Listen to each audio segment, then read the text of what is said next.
يا مساء الفل، اهلا بيكم من امريكا مع ايمن. عايز اقول حاجه كده لطيفه عن الحاجات اللي حصلت اليومين اللي فاتوا في الاعصار بيرل. هو لسه الاعصار مكمل، والنهارده بدا يعدي على ولايات تانية.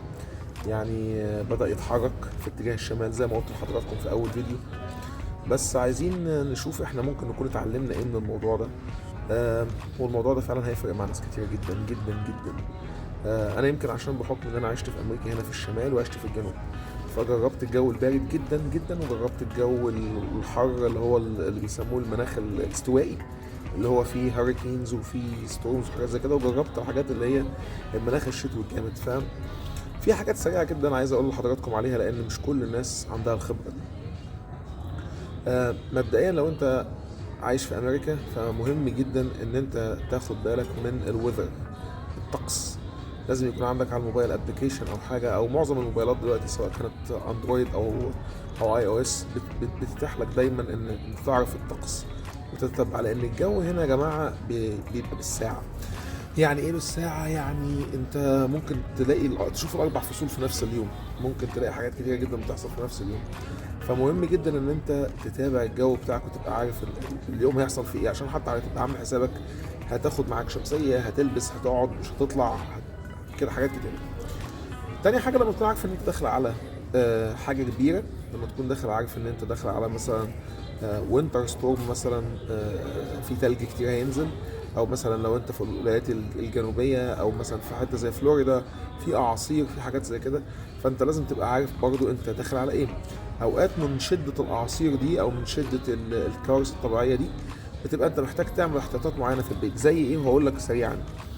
مهم جدا ان انت تكون عارف لو انت في اعصار او في حاجه زي كده، تكون عارف انت الاول اهم حاجه قبل شيء، هل انت عندك مشاكل في البيت محتاج ان انت تعالجها قبل الاعصار او حاجات زي كده؟ عندك مشاكل مثلا في الروف، سطح البيت بتاعك، الروف بتاع البيت، هل ممكن يكون فيه مثلا ليكينج او بيسرب او حاجه زي كده؟ فانت مهم ان انت تاخد بالك من الحاجه دي.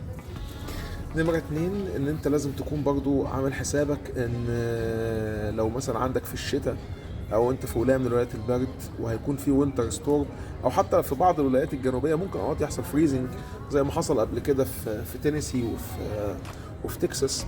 ان انت تكون عارف كويس قوي ان انت هتاخد السيفتي بتاعت الحاجات دي. يعني مثلا في وقت التجمد الشديد جدا انت لازم تعمل حسابك ان انت تغطي الحنفيات، تسيب حنفيه اليارد بتنقط، تبقى عامل حسابك في غطا كتير، مثلا علشان ممكن يحصل قطع في الكهرباء، في الحاله دي مش هيبقى عندك هيت شغال في البيت. حاجات زي كده. بالنسبه للحاجات بقى التانية اللي هي مثلا الكوارث اللي ممكن يكون فيها نوع من الفلاد او ميه كتير، لازم تكون عارف انت هل المنطقه اللي انت ساكن فيها دي غرقت قبل كده ولا لا.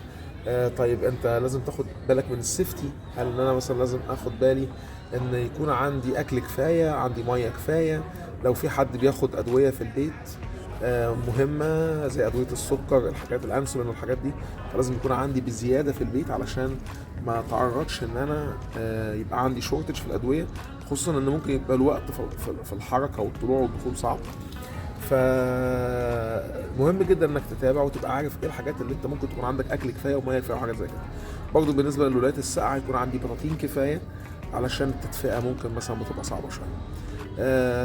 دي حاجات كده حبيت اقول لحضراتكم عليها، دروس بنتعلمها دايما من خلال حياتنا هنا، لان الطقس بتاع الولايات المتحده الامريكيه مختلف شويه عن الجو بتاع بلادنا اللي احنا عايشين فيها يعني. مصر يعني ودول العربيه يعني بشكل عام. فحبيت بس اشارك مع حضراتكم شويه المعلومات دي، ويا رب تكون فادتكم بحاجه. و يعني احب ان اسمع رايكم في التعليقات، واحب ان انا اشوف دايما الفيدباك بتاعكم، بيبسطني وبيفرحني يعني. اشكركم جدا جدا جدا، وكان معكم ايمن من امريكا.